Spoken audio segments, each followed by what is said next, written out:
I wasn't in it. How many of you know someone with a mental health issue? I know many people who suffer from mental health disorders, and I can recognize one as myself. Many of you know someone who has a mental health issue if you know it or not. Mental health is very common in many people, but is not always visible. Today, I'll be trying to persuade you about the stigma of mental health and what we can do to reduce it. Throughout my life, I've dealt with mental health issues, including bipolar depression and anxiety, and I know that schools are in need of this. Some different things that we need to explain is what exactly mental health is, common misconceptions, and how to reduce the stigma. There is a need for more mental health in schools that can be solved by showing you what mental health is, common misconceptions, and how to reduce the stigma in order to experience benefits. We need to treat mental health like we treat cancer. You wouldn't tell someone to get over cancer, so don't tell anyone to get over their depression or anxiety. There's a need to show what mental health is in schools to reduce the stigma around it. Mental health is described as a person's condition with regard to their psychiatric and emotional well-being. Here are some statistics that show how mental health has hit people hard. 1 in 5 U.S. adults experience mental health issues each year. 1 in 25 U.S. adults experience serious mental illness each year, and 1 in 6 U.S. ages 6 through 17 experience a mental health disorder each year. Many people are affected during this period. Many adults are hit by mental health, but mostly teens are affected.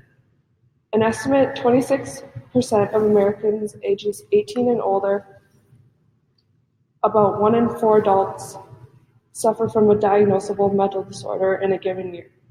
Many people suffer from more than one mental disorder at a given time. Suicide is also the second leading cause of death in the U.S. In particular, depressive illnesses tend to co-occur with substance abuse and anxiety disorders. These statistics show that mental health is in need for more schools, not just hospitals. There are many misconceptions about mental health. Here are some of them. Many people think that mental illnesses are dangerous,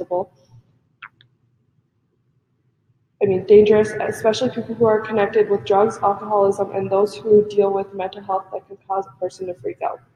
People with eating disorders and deal with substance abuse are self-inflicted, and media shows this also, that people with mental illnesses can be very violent.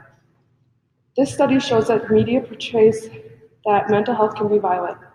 In a study of movies from 1990 to 2010, it was found that most characters with depression displayed violent behavior.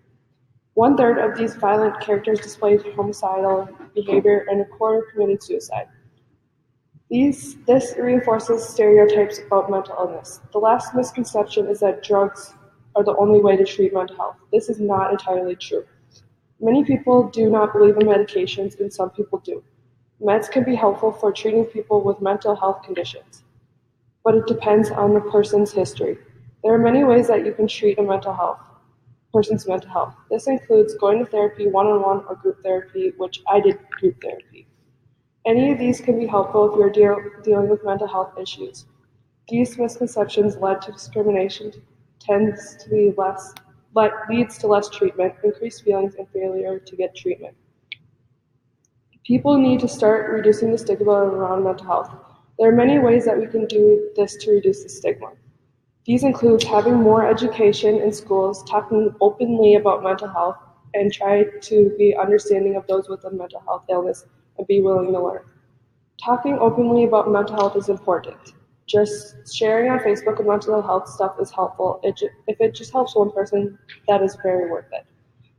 Educating is another big thing that needs to be more of, in schools especially. When I was in 5th and 6th grade, I dealt with many mental health issues, and I did not get the counseling to fix it. So once I was in 9th and 10th grade, that's when I got to high school. There's only one counselor, and that's why we need more counselors in high school. Talking to people even though they might not have a mental illness is a big thing. They may just be having a bad day and they need someone to just talk to. You can offer free hugs to them, talk to them about their lives, and make sure you model compassion for each other.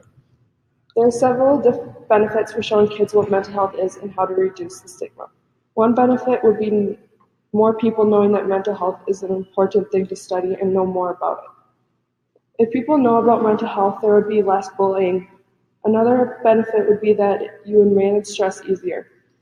Understanding where your stress originates can help you reduce reduce the stress.